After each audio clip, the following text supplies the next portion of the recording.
Sometimes you've just got to make that decision that you need to learn to have boundaries, first of all. The people pleasing needs to stop. And oxygen mask on first, man, because if you ain't breathing, you can't help anybody. I love being brown, so I think it's great. Melanin is so good for the body. I don't know why people are not loving it. We were just taught differently. It was embedded in our brains. This is all over the internet. If I wasn't such an emotional wreck, you could probably understand what I'm saying, but I really mean it when I say thank you. It really, really means a lot to me. Hi, I'm Anusha, and you're watching My Life in Likes on UnPolished. Oh my god. Ugh. What are those blonde highlights? Hello and welcome to a special episode of Black May MTV House of Style with me, Anusha. Press the rewind button, ladies, as we still haven't gotten over the retro hangover, which is back in fashion with all of us getting nostalgic. For the love of all things flair and floral, I have a very, very special guest today who will walk us through today's trend. I still think I talk the same, my god. I was House of Style. I remember doing that. I actually started my career doing Style Check and then moving to House of Style. It was a very similar show. What do I say about it? It's a little embarrassing. I don't know what those blonde highlights were right at the beginning in the promo. Whoa. I don't think I'm embarrassed about it. This was definitely before my deviated septum correction, and obviously I had a bump on my nose, so got rid of that. So I think that's the only thing that's probably changed, and less blonde highlights. Oh my god, no, wait, I have the greatest story for you. When I was in the VJ hunt, 18 or 19 years old, I was in India and they asked me to model, and I was like, I'm not interested in modeling, and I said I want to be an MTV VJ. And you won't believe, they were like, yeah, but just model for this one thing while you're on holiday there. I was on holiday in India. And the show that I modeled for was MTV Style Check, which then became House of Style. This was the show I modeled for before I joined MTV. And Malika was the host at that time. And I remember standing in the corner saying, that's exactly what I want to do. And about 3 or 4 months later, I was standing in that same spot hosting the show. So actually that's the better story. Yeah, that's my so actually I have a lot of love for this show then. It was my first. Yeah. I wanted to be an MTV VJ since the age of 9, and I would tell everybody about it, that I'm going to be an MTV VJ in India. I actually would say the country, and along my life I would just like sign people's papers and say, keep this, I'll be famous one day. God. Even in school, when we learnt our first, like when we were told to do our first autograph signature, the teachers like, practice your signature, and I had 2, and when she came around the room she said, Anusha, why do you have 2? And I said, well, when I'm famous I need a short one because my hand will hurt. So, but yeah, no, I was convinced I'd be an MTV VJ, and then when I finally did win, I remember there was an audition of 11,000 people, and it went down to 40 people, and then 14 of us were finalists. The nation voted. I got the maximum votes, and at, I think it was about 5 in the morning in Australia where my parents were, I called them up when I'd won, and I said, see, I told you I was going to be an MTV VJ. And that's how the journey began. Don't forget, as I always say, keep it stylish. Oh my god, why? This is not on my Instagram either. I don't know where you guys are finding these things. This is a fashion disaster, is what it is. Wow, my sisters and I would be like, what were we wearing? The only thing I could survive of this is probably the jeans, and we would cover them immensely so you couldn't see much of them, because the rest, I don't know what to do with any of those outfits. They are terrible. What are those shoes, Anusha? Oh my god, I can't. Okay, this was my sisters and I in a band, a pop band called D Major. Oh god, the outfits are D minor right now. so bad. There is a bow on my jeans. Can we acknowledge this terrible bow? First of all, I think it's for the hair, so I don't know what it's doing on my thigh. Listen, we had low budgets. We opened for like, I think Akon, and we performed in Thailand, and you know, I mean, it was pretty short. We even did a 6-city tour. I can't remember, but we had fun. It was really fun. I wasn't really the strongest singer at that point, so I was just really in the choruses and happy to like do little ad-libs here and there. I was really shy to sing, but my younger sister's definitely the most talented singer. Oh my god, she can belt. And then my older sister as well, really good at singing. But I've gotten better now. Yes, as I'm about to drop some songs, so I better say that. Nothing like I've ever seen. It's just a thing of beauty.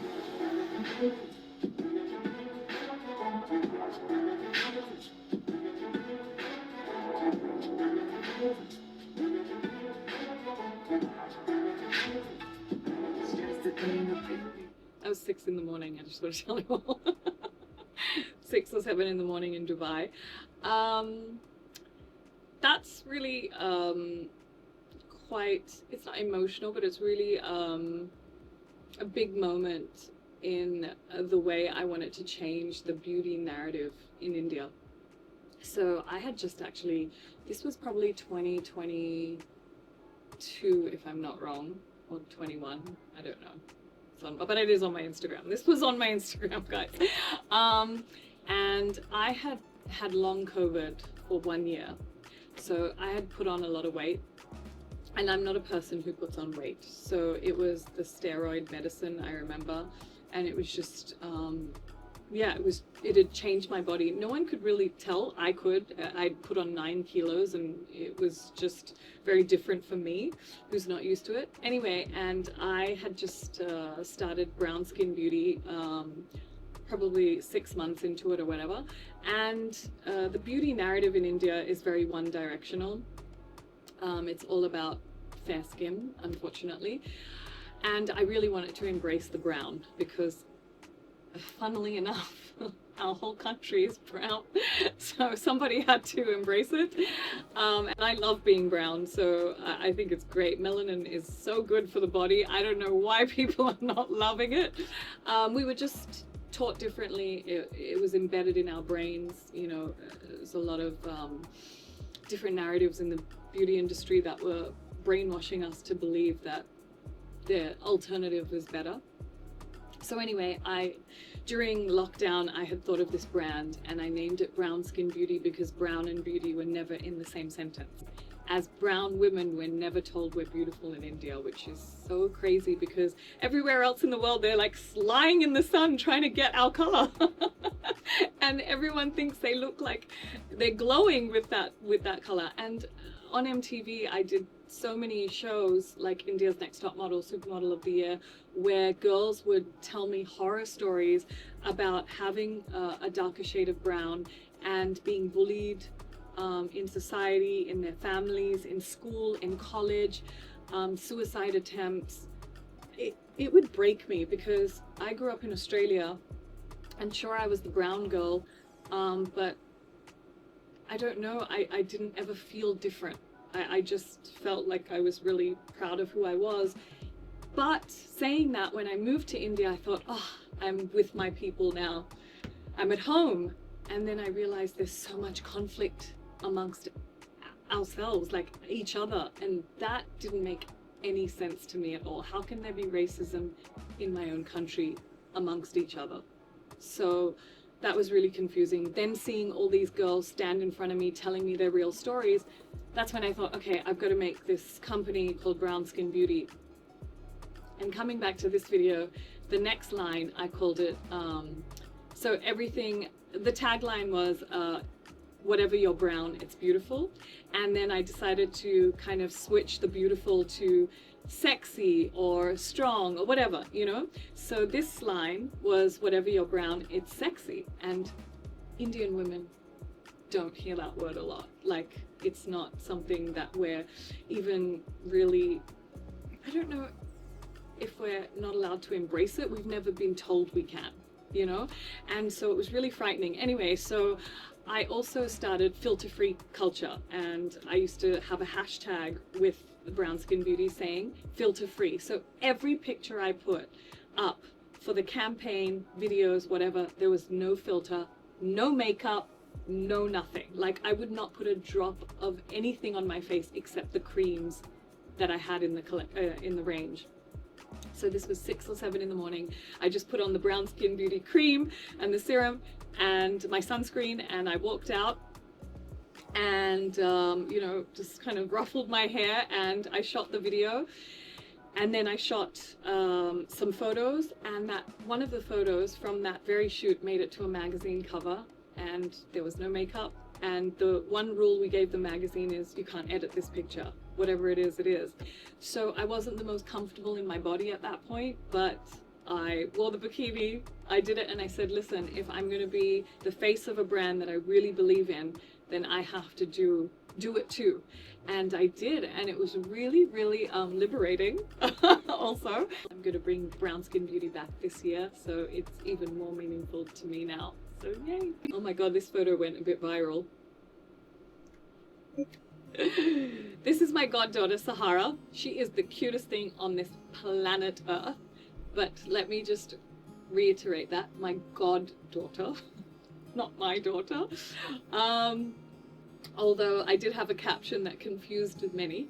And then it was, I was actually at my best friend's house. My best friend is Zoha Jung. She runs the Backwater Sanctuary. She rescues a lot of animals in India. She is incredible.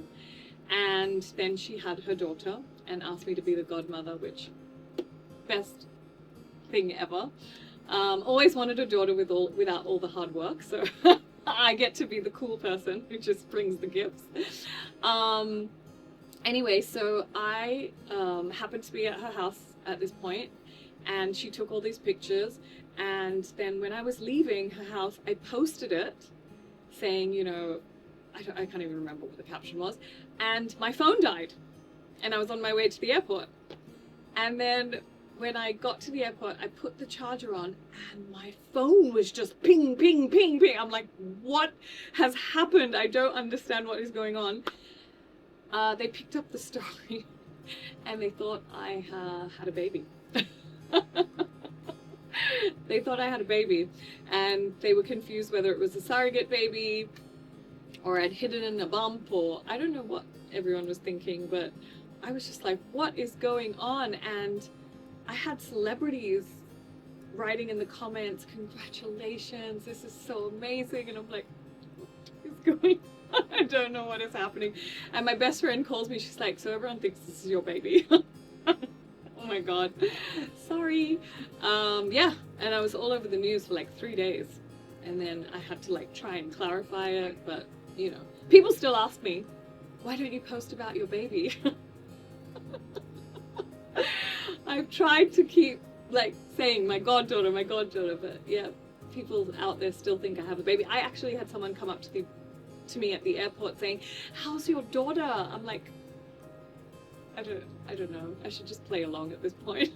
People will say, you know, this is really intrusive.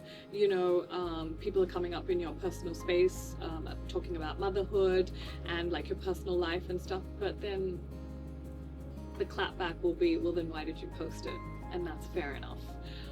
So they can speculate all they want. I did post it. It's out there in public for everybody to have an opinion. Sometimes people can have nasty ones, but then you have to really understand one thing: the power is within you.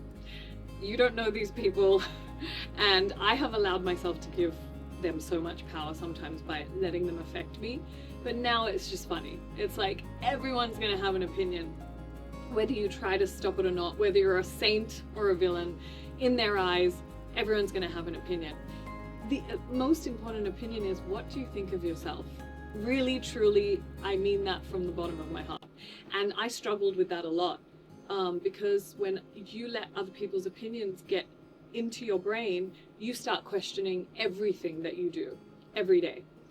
And once you cut that out, because they're strangers and you're a stranger to them, like you're just all kind of knowing each other online, that's not a real relationship, that's not like a physical, like you know them deeply.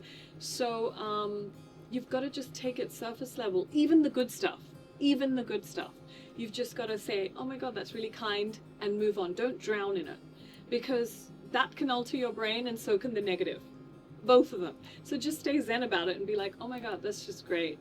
What do you really think of yourself? And that's it. So yeah, I'm used to it.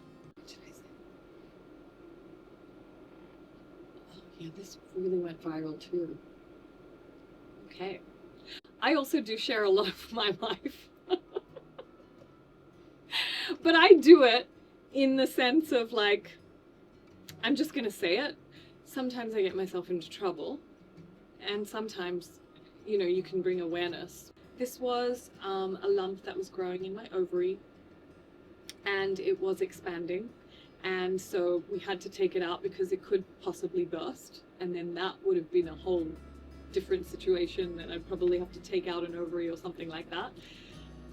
And so yeah, I went into surgery, and you know, they took it out and everything is fine, but I think it's just really important to stay ahead of things. I've also had 4 lumps now taken out of my breasts, which were also benign, and the way I learnt about breast check was in school in Australia again. So I really think health subjects in school, like teaching girls and boys like how to check themselves, and you know, it is really important, because we got taught like to raise the arm and like, you know, do your breast check in school, and when I went home I did it, and that's when I found my first lump, and I was 16. Yeah, and so I ran downstairs. I'm like, Dad, I have a lump. And he was like, let's wait till your mom gets home. So I think it's just really important to stay ahead of things. The reason I put it on social media is because I really do think that girls should just go to a gynac. It's not a scary place to be. I didn't think it was going to be such a topic of discussion that it went into news channels. Like, I know articles were written about it constantly. But it wasn't a sob story. I think they kind of wrote it like really sad, like, oh, Anusha went for a surgery. I wasn't like that. I was like, yay! It was like a win, you know? But I'm really glad that it went everywhere, and I hope a lot of girls went to a gynac after that. Yeah. I thought I deleted my Instagram pictures, but clearly you did not get this from Instagram. You want me to skip it? No. This is, yeah, this is all over the internet. I don't know what to say. Listen, I have a podcast, and I spoke about some stuff, and I told my truth, and it went very viral, obviously very divided, 50-50. A lot of people think I'm lying, a lot of people think I'm telling the truth because they experienced their own thing with this whole thing. I'm going to talk in code right now. So I don't know what to tell you. Listen, we make some choices in life, and I own mine. Some people don't, and that's all I've got to say about that. I was signed to a dating app, but it also has this BFF thing and a work part of the entire app. Anyway, we were signed to it, me and the ex-partner, and I actually got him that campaign, and that's what I had spoken about on my podcast. And yeah, he'd used it to also talk to other girls, meet them. I don't know what he did, but let me rephrase that. Yeah, he used it to talk to other girls and meet them and do whatever he did. And yeah, so I said that on my podcast, it blew up, and like I said, a lot of people thought I was lying, and a lot of people said that I was telling the truth because they had their own experience with it. For me, I have no reason to lie. I didn't name drop. His entire fan following actually name dropped it in the comment section, which was just their own problem. Like, what? I didn't say anything. I was just, listen, it's my life. I'm allowed to talk about my experiences on my own podcast about the things that I have gone through. I didn't name drop. I didn't say anything. I just said I was part of a dating app. I got him signed, and, you know, he went on that app and used it. I think that's pretty fair because that's what I experienced. Now, I have no reason to lie. For what reason? There's no joy in that. I mean, no, I don't want it to happen to anybody, but in the comment section, they kept saying his name and, you know, and all of that. And then there were so many other stories about it. And then there were a lot of girls that said, well, yeah, we saw him there too. So, you know, everyone can believe what they want at this point.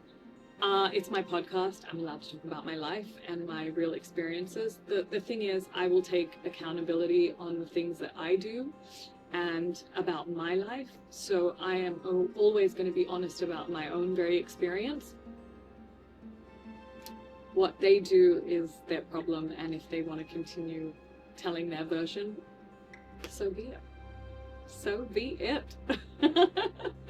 Yeah, but you know, also I will say this, girls are often, and I'm not trying to make this like a, oh my god, girls are the victims. No, I honestly do believe, I don't know why, but they always think girls the villain in the story, and it's always easier to believe the guy.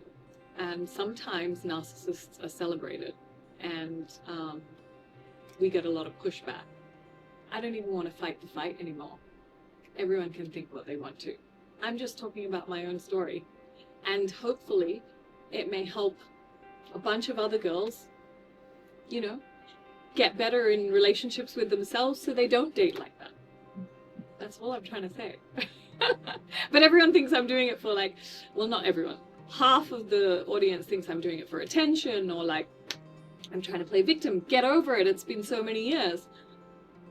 I was definitely over it a long time ago, but it's still my experience. And to talk about it doesn't mean you're not over it. To talk about it means that now you're okay with the fact that you can talk about it and laugh about it and be like, okay, well, you know, I made some silly choices because I wasn't okay with who I was. And now when I'm so much better with who I am, I can talk about those experiences and, you know, be okay. So actually, when you say get over it or whatever, that was a long time ago. The fact that I can talk about it means I am over it, very much so. Once you've processed it and you can see it for what it was, and listen, there's a lot of lessons you've learned from it. I don't regret anything, and and that's crazy, right, to say when you know you've been with somebody for whatever amount of time and you know that they've cheated on you consistently, whatever, and then you're like, you don't regret it? No, because you will only be in a loop and a pattern that constantly repeats itself because you're not learning your lesson. If I'm not valuing myself as a person, then I'm going to be stuck in a relationship, whether I want to admit it or not. But I will be stuck in that relationship because I still don't value myself. And until I wake up one morning and say, wait a minute, I deserve better than this, that relationship will stay. So those 5 years is not on anyone but myself, right? So no, there's no victim in that. That's me understanding that that loop will continue until you jump out and say, whoa, okay, I need to do better, you know, for me.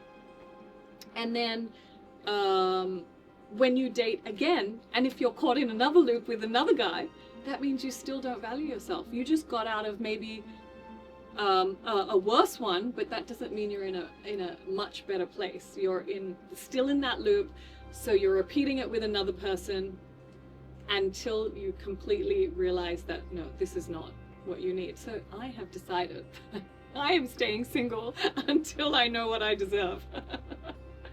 So yeah. Oh no, Really single, and people think I have a line outside my door and people are hitting on me all the time, and I'm fishing for compliments when I say nobody's hitting on me, and they're like, oh, you just want to hear that people are. And Let me see it. Yep. Let me see her DMs. Let me see how many men are hitting on you right now. I need to see it. I don't even know how to get to. No, just swipe. Oh fuck. Jesus. I didn't even know how to open that. Sometimes I forget how to open the DMs. It's not always. I just had a brain freeze at that point. You can check my DMs now. They're pretty much still the same. Although I had something really vulgar. Can I read it out? I had one vulgar DM, guys. It's finally come. He said, who talks like that is so... What? Do you know all my DMs are like, can I take you for coffee, ma'am? You're so beautiful. You're so sweet. You're so kind. Can I marry you? These are the sweet things. So just when Shania read it, she's like, oh my God, you're so boring. That came. So, you know, maybe after this episode. I don't know. But that is not even, like, do girls respond to this? Absolutely not. Men, if you think that is working, that is so terrible. Who speaks like that? And apparently now, this is the bare minimum of like conversation apparently on social media. I do not know. But like, they just slide in your DMs like, want to come over? Do you know each other? Like, what? What is happening? I don't understand this. So you know what? Forget it. But that is disgusting also, by the way. So I started the podcast because I wanted to talk about relationships, and I meant like all relationships. Obviously everyone was waiting for that relationship, and my dating life, but I actually wanted to talk about relationships with myself, with my family, with like, you know, the generation gap. You know, I think we're so conflicted right now with everything, and everything moves so fast. And now there's these new words like situationships and, oh God, there's like, what is it? Nanoships now. I mean, I just can't. Like, I don't understand anything. I thought I had trouble dating, but I don't even know what's going on with the new generation. I feel sorry for them. So it's just a really confusing time. And I thought, why not get on a podcast and just talk about it candidly and have that kind of generation gap? So yeah, that's why I decided to do it. And I really am dating myself. Like, I'm really enjoying it. I'm in the best relationship with myself right now. You know, I got on a plane and I came to London, and I'm doing dance classes for a month, and I take myself for a musical or a movie or dinner, and everything is on my own time, and it's wonderful. And I shop, and I eat everything, and it's great. I advise it for everybody. No, I mean, unless you're in a very happy, committed relationship, don't just leave. That's weird. God. You see what I mean? I should just stop talking at some point, like, get myself into trouble. No, stay in the happy relationships. Anyway, moving on. Oh my God, stop! No! Taking pictures in my sleep. Now it's like you don't even know me.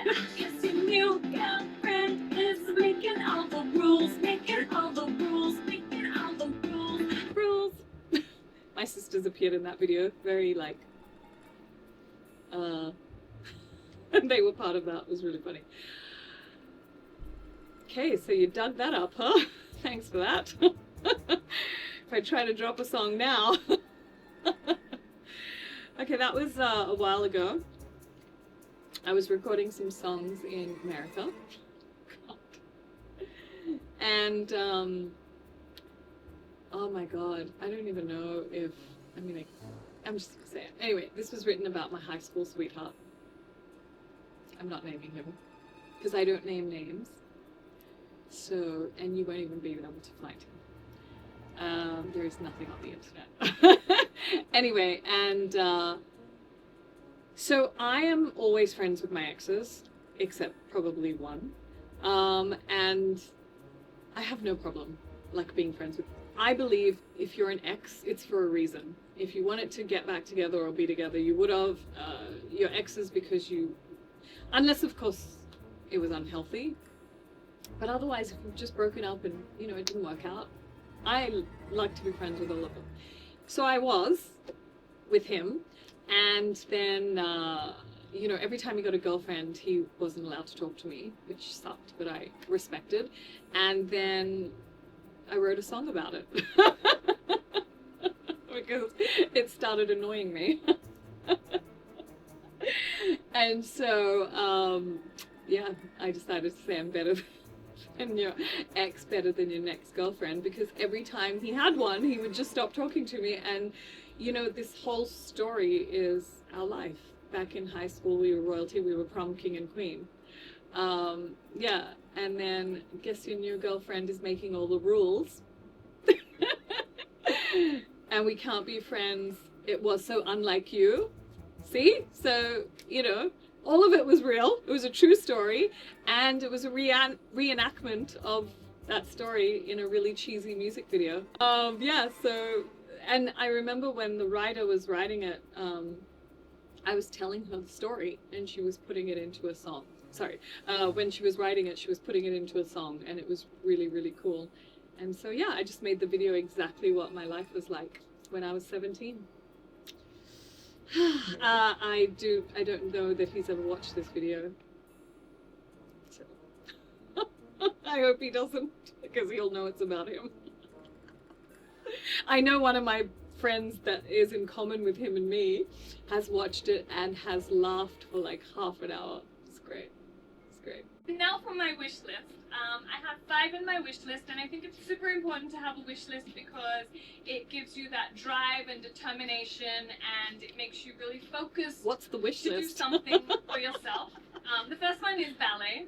I really, really want to learn ballet because I've been in and out of ballet classes, and then I never really stayed focused. That's true. But this time, I'm gonna go for it. I'm gonna learn the damn thing. Okay, and the second thing is, I've always wanted to learn, and I'm gonna cut my nails. This is on my YouTube channel. That was my old band. That background picture, an MTV set designer made for me. Yeah. Okay, well, guess what? That was like, I don't know, 15 years ago, and I can tell you I still have not learned ballet or the piano. I think sometimes you've just got to make that decision that you need to learn to have boundaries, first of all. The people pleasing needs to stop.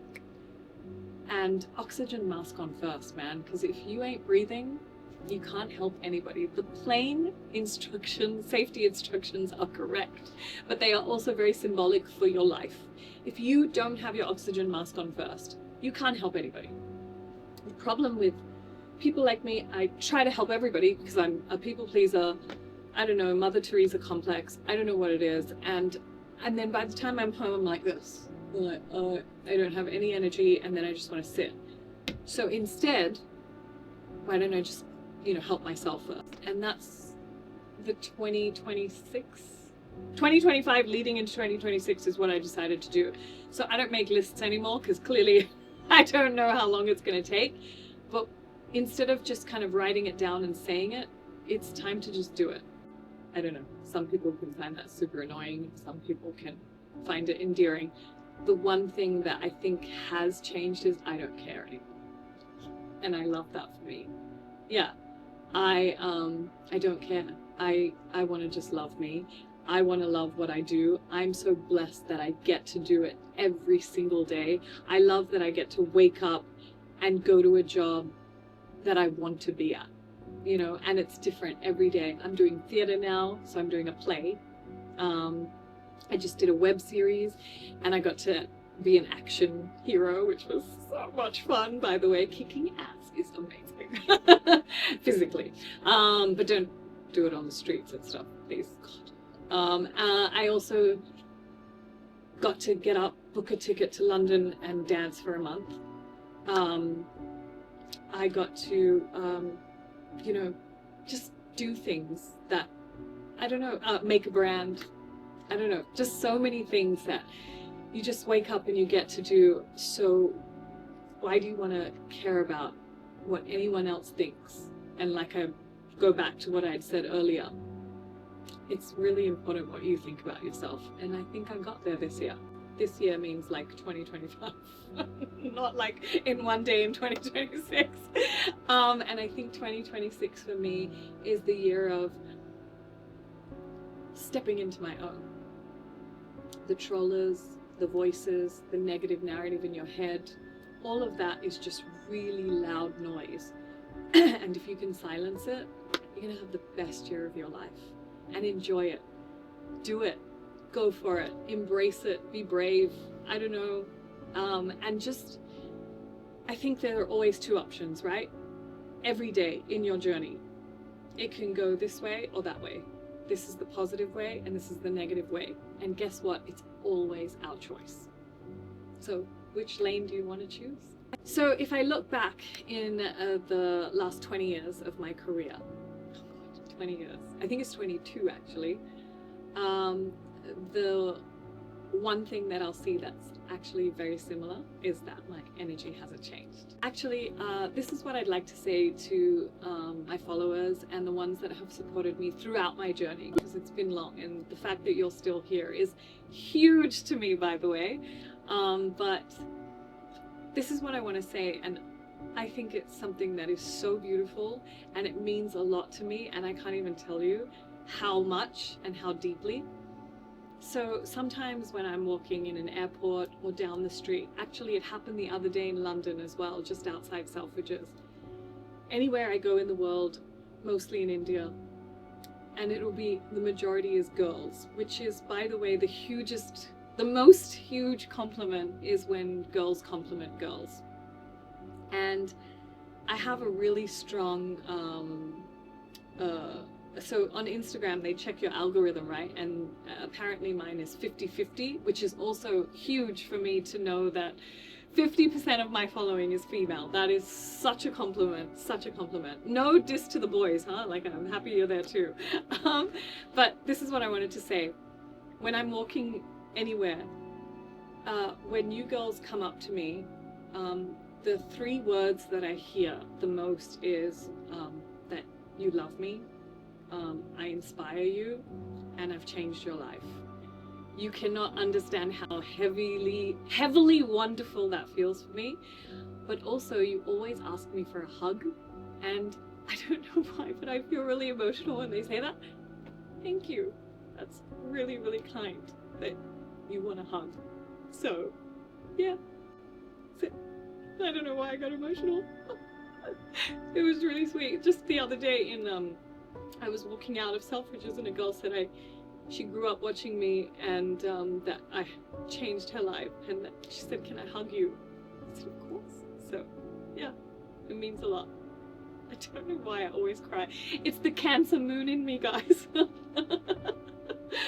It's the Cancer moon in me. But yeah, that's it.